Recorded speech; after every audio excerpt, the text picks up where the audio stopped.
A dengue é uma infecção causada por um vírus, né, chamado de dengue, transmitido por um vetor, né, um mosquito, chamado também Aedes aegypti. É claro que também existe a transmissão muito rara, que nós chamamos de transmissão vertical, que é no caso da gestante, né, que foi picada pelo mosquito no período da gestação e adquire a infecção pelo vírus da dengue.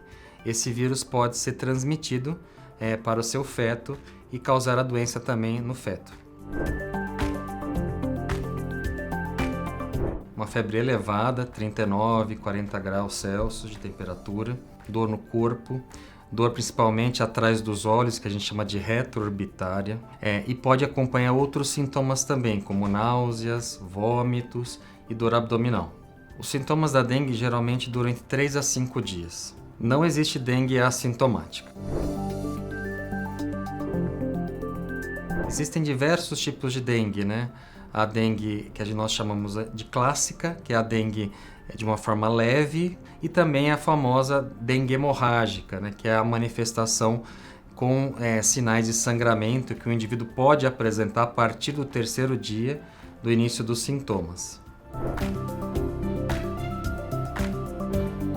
Dengue e febre amarela não são a mesma doença, são causadas por vírus diferentes, com sintomas também diferentes. Mas elas têm algo em comum, por exemplo, o vetor, o mosquito que transmite tanto a dengue quanto a febre amarela é o mesmo, né? É o Aedes aegypti. Entretanto, né, o acometimento hepático, ou seja, do fígado, ele é muito mais pronunciado e presente na febre amarela do que na dengue.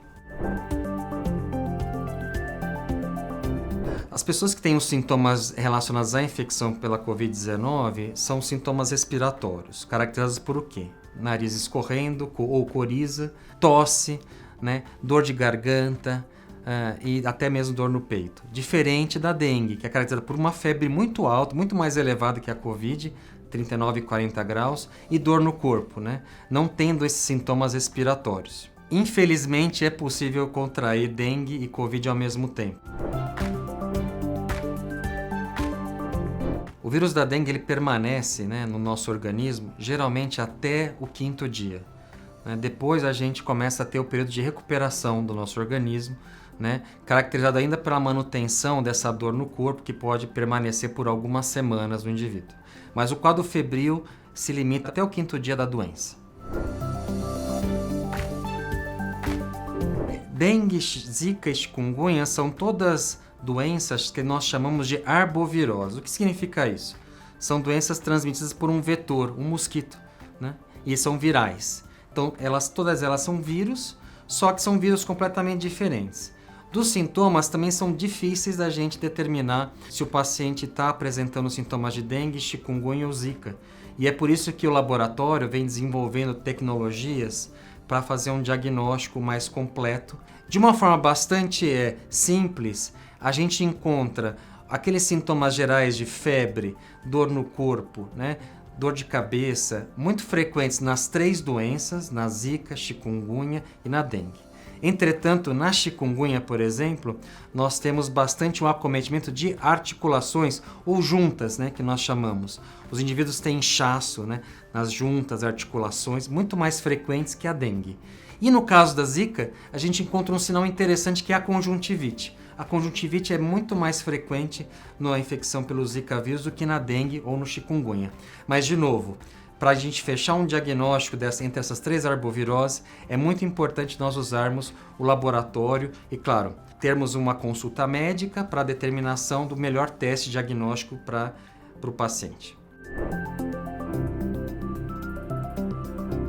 São os seguintes: os imunossuprimidos, as gestantes, pacientes que utilizam algum medicamento que pode aumentar o risco de sangramento, por exemplo, pessoas que usam anticoagulantes, pessoas que usam antiplaquetários como AS, clopidogrel, e também aqueles pacientes que já tiveram dengue no passado e estão tendo a 2ª ou 3ª manifestação da doença.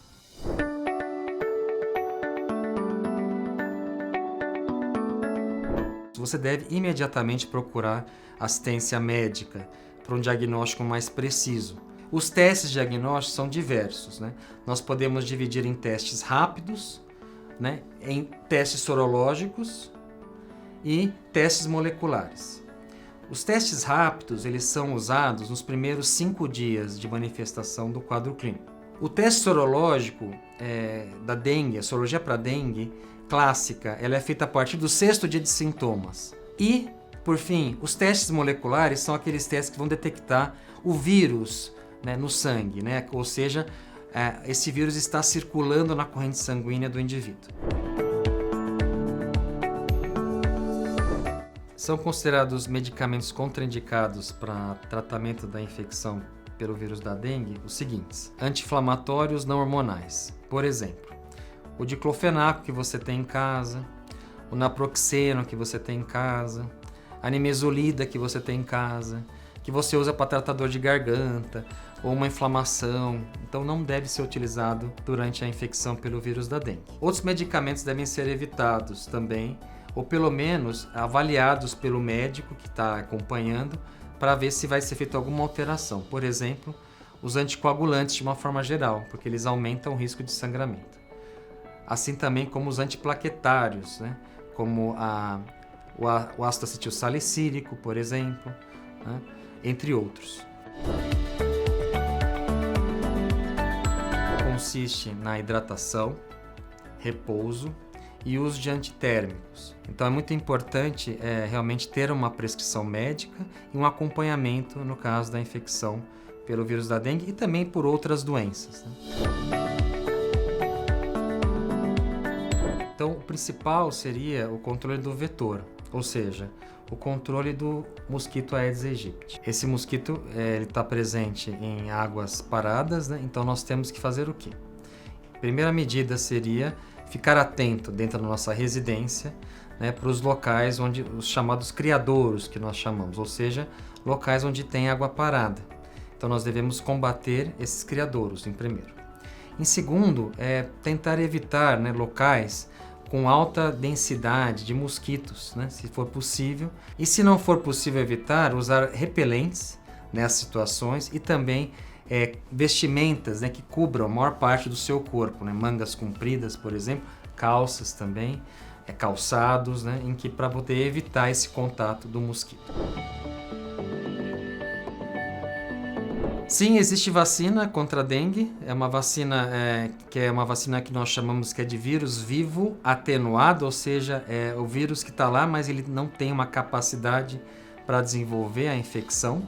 E por ser um vírus atenuado, ele não deve ser administrado em gestantes e imunossuprimidos, porque isso, nessa população sim pode acontecer a infecção. Então, em pessoas que têm uma alteração da imunidade por algum motivo, ela é uma vacina contraindicada. Qual é a faixa etária que deve ser feita a vacina contra a dengue? Entre 9 e 45 anos.